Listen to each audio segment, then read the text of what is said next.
right, good afternoon.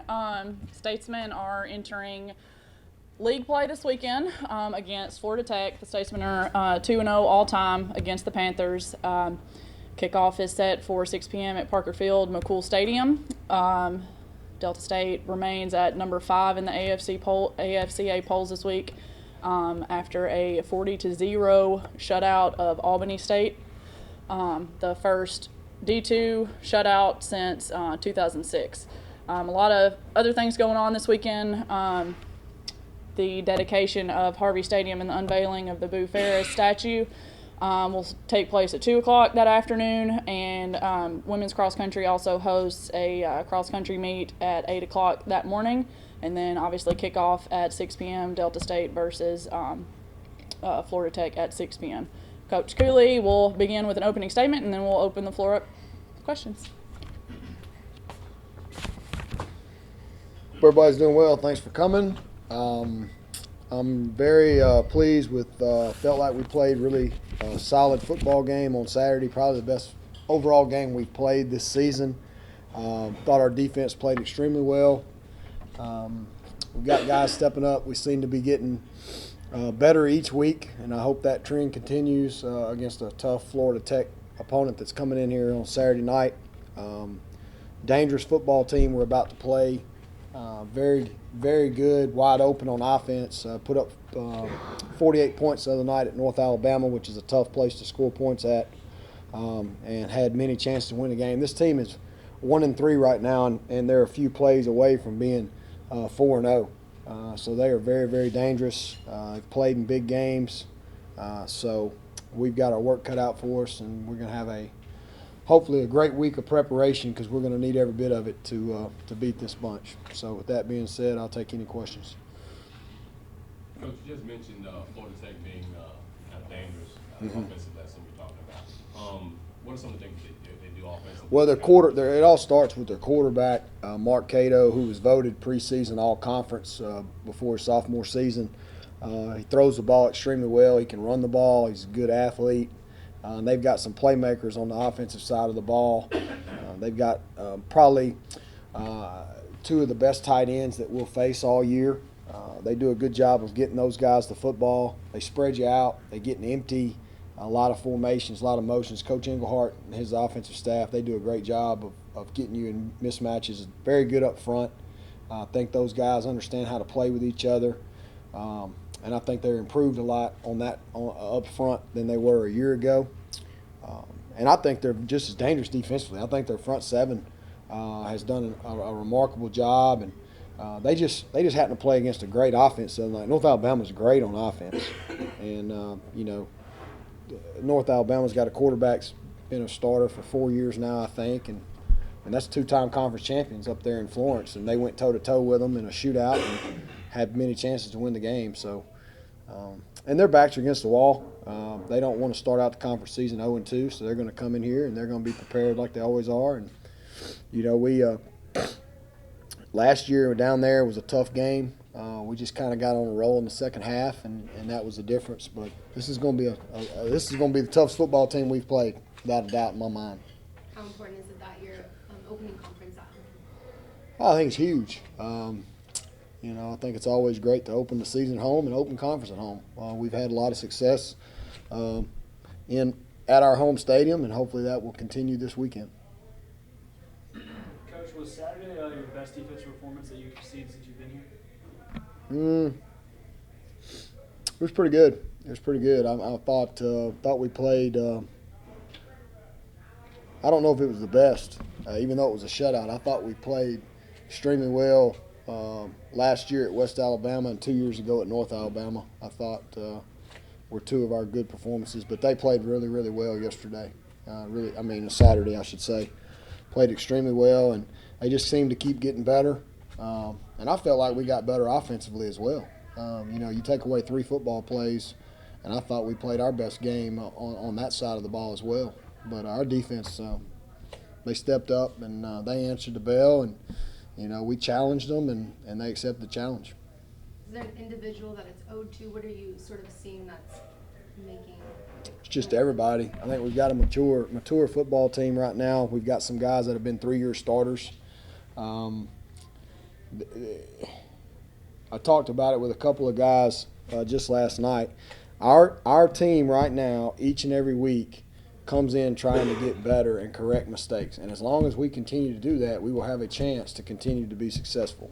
It's when you get complacent, when you think you've arrived, that you got problems. And that's why I'm hardly ever happy, because I don't ever want them to get complacent. And I see the big picture of the fact that we've got 7 tough games in a row. This will probably be the toughest game we've played coming up this Saturday. And the mindset of the process of what you got to do.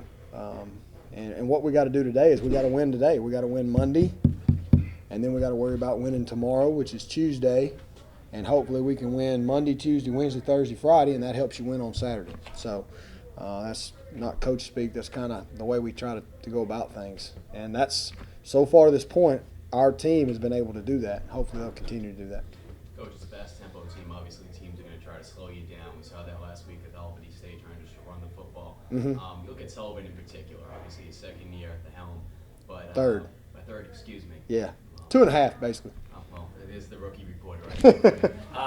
Excuse me, but now that he's got that under his belt, that patience, because obviously you can see a quarterback in the past maybe go in there, he doesn't get as many plays in that first quarter. You guys scored 6 points. It could have been really easy for him to really force stuff. It seems like that second quarter, you guys were able to find your rhythm.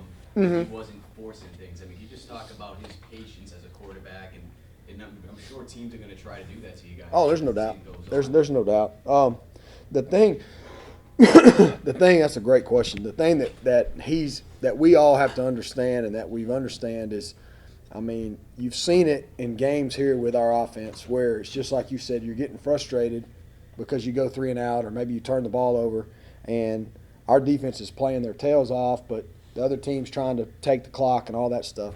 We're not really concerned with that as long as, like you said, we at some point in the game we find a rhythm. I take Texas A&M Commerce during the season. We never found a rhythm until the fourth quarter. When we found a rhythm in the fourth quarter, every drive was down there and we started rolling and clicking, and we had a chance to put up a lot of points in that fourth quarter. And that's what we have to understand is sooner or later, we feel like if we can get in a rhythm, that's the toughest thing sometimes, is getting in a rhythm, and that's what we try to do each week. And I'm telling you, Mike, it only gets tougher and tougher because now Florida Tech's got 4 games of film on us, okay, from this season. They got last year's film. Our offense doesn't really change a whole lot, so it's kind of like they know what's coming. It's just, can you execute and do those things? Because we don't change a lot. We tweak week to week, but we don't come in and run a whole new offense, So that's what gets tough about it, is trying to get back on rhythm and get some plays going and get some points, But when it's going, it's a beautiful thing to watch now. Speaking about getting going, it seems like you guys have been really able to throw in the run this year. The draw has just been helping out a lot. Right. I know that was something at the beginning of the year you talked about. You wanted to incorporate the run more. You had some skill running backs.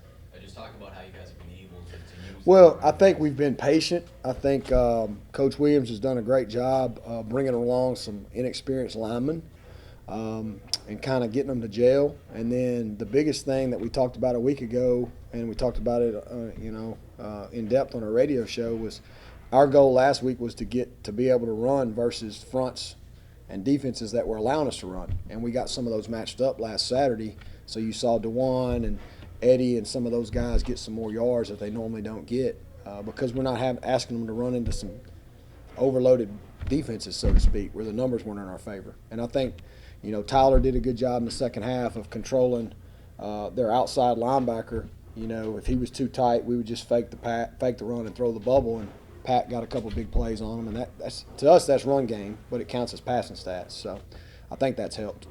One last question. I'm real curious. I mean, obviously, big game this week, but there's a lot going on at Delta State. And I know just as coaches, not just football, coaches talk to different sports. I'm sure you got a chance to talk to Coach Ferris in the past.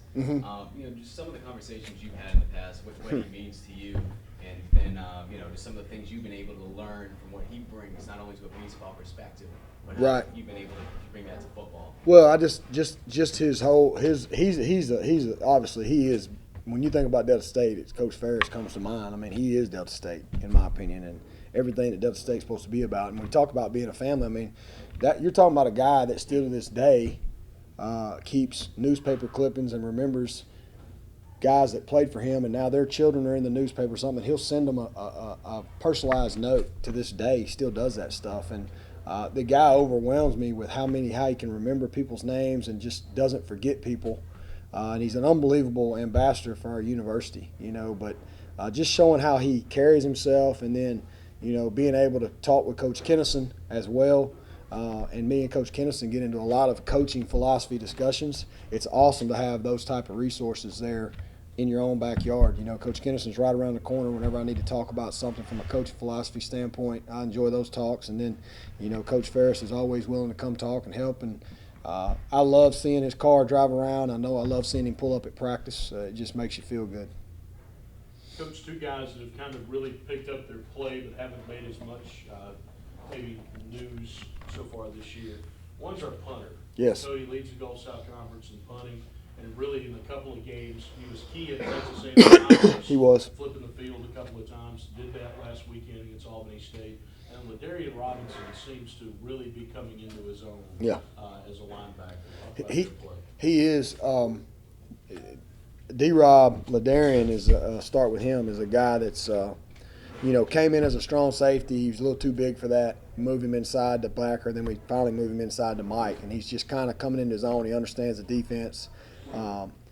He's one of these guys that it means a lot to him to play at Delta State. He's an in-state guy. Both of those guys are, and it means a lot for him to put on that logo each week. And I'm telling you, that's what's missing the boat a lot of times is when we get these guys from a junior college or whatever. I mean, this is a big deal to them to come play at Delta State, and I'll always look for those guys. Cody Mills, I think we got a steal with him because he wasn't heavily recruited. Most time you think punters or kickers are going to be these tall guys with these long legs, and he's short and compact, but when he hits it, man, it sounds like a shotgun went off. I mean, he thumps it, and I call him Little Thumper. And the Little Thumper is turning the field over right now. He had 48-yard average the other night, and that's what we didn't have a year ago, and that's helping our defense pin people deep and things of that nature.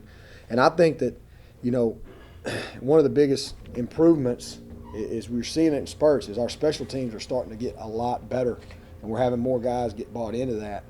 And we're keeping up with those Delta Force points week in and week out, letting the guys know who's leading.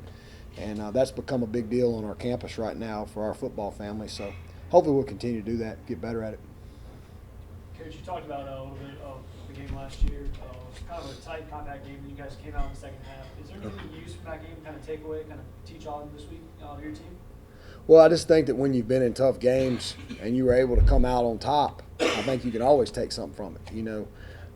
When you can come from behind and win a game, you can always draw back to that at some point. But I think to kind of answer Mike's question from earlier, that was a game you saw where we were sputtering on offense for a half, and then all of a sudden once it started clicking, it's like in the second half we couldn't miss, there for a while. But and that's what scares you about Florida Tech, because they're the same.